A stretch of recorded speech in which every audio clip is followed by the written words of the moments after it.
This is the Lone Crater YouTube. We hope this video helps.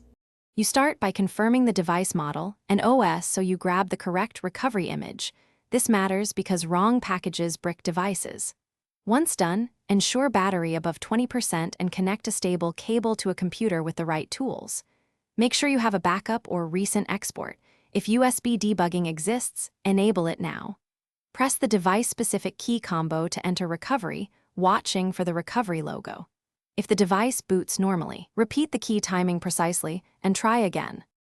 Once in recovery, inspect logs for mount failures and explicit error lines to target the fix. You can export logs via ADB if needed.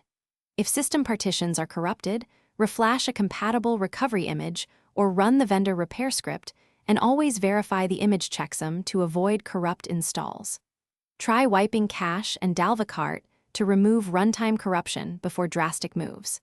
If a reinstall completes but errors persist, repeat the flash process with a verified image and watch for different error codes. After flashing or repairs, reboot to system and watch the boot sequence carefully. Confirm key services and core apps start. If the device boots, restore essential data selectively and monitor for instability over the next day or two. If you hit a boot loop, go back into recovery, capture full logs, and try an alternate official firmware or a different recovery build. Make sure to rule out hardware faults.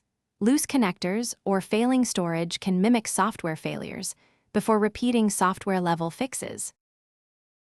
Thanks for watching. Consider subscribing if we helped you.